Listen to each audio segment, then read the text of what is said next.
Ayanokoji has two faces. The brighter surface-level facade he shows his classmates as a developing underachiever, and the much more realistic, darker, sociopathic side that he hides behind a mask who is still a prisoner of the White Room. Ayanokoji's upbringing was one of solitude and isolation.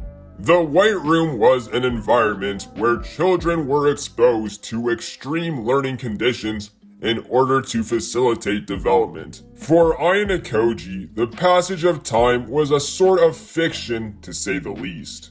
All he could remember were the white walls that surrounded him. He was kept under a watchful eye because he was remarkable by every standard. The motivation of the White Room was to create artificial geniuses, to prove that your genetics don't matter, but the environment one grows up in does. In other words, an experiment on the concept of nature versus nurture. By educating children from as early as an age as possible, they could become elite. It was extreme. They taught and trained kids to a postgraduate level in various subjects and other life skills. They exercised their physiques to the ultimate potential and practiced martial arts by fighting professionals and studying their habits. Now, as a result of this training, Ayanokoji acquired more knowledge than anyone could in their lifetime. He was more than a competent fighter, a rational strategist, and an excellent thinker, and he maintained his composure at all times. But because of its extreme immoral nature, the White Room was a brutal place to exist, and most kids did not survive. In Ayanokoji's generation, everyone fell from the wayside. He was the demon who stood at the top.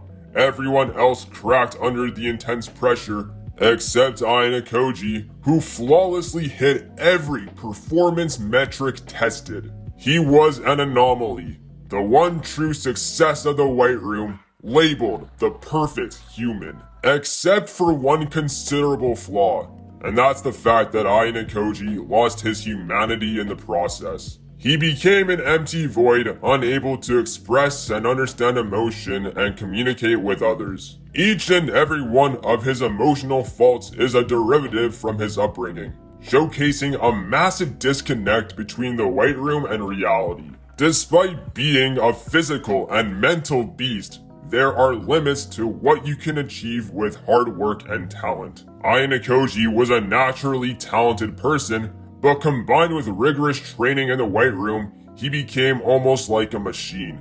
Everything to him is superfluous data, information. It's ironic, by trying to prove that nurture supersedes nature, they achieved the opposite. The White Room failed because they did not nurture development, they forced it. Ayanokoji's warped mentality sought freedom. Nothing was exceptional. When you can see through everything and anyone, you lose sight of your purpose and yourself. In Ayanokoji's words, equality is just a fantasy. Most of us go through life denying the fact that we live in a meritocracy. Somewhere our processes growing up is like a microcosm of the White Room. We slowly lose our value and we become more academic and merit-oriented.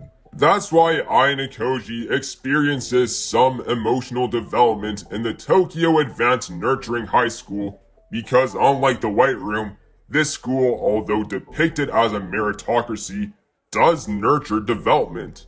Everyone has something they are talented in, and focusing on those aspects makes them geniuses in their right. Being a genius at everything is nearly impossible. And we see this with Pseudo and Ayanokoji. Pseudo happily boasts that, at least in basketball, he's the genius. That's an area that Ayanokoji can't compete. Just like how he is inadequate at interacting with others, making friendships and connections like Hirata, Kushida, and Kei, or Ichinose, who can gain the trust of pretty much anyone. Ayanokoji does try to change in some way or another, but in his mind, he's still trapped in the mental prison of the White Room. He shares the demonic ties to his father and the loose threads connected to his hand. And so, people inferred their qualities onto Ayanokoji, and he masks them with the logical outcome that will suit them in the process.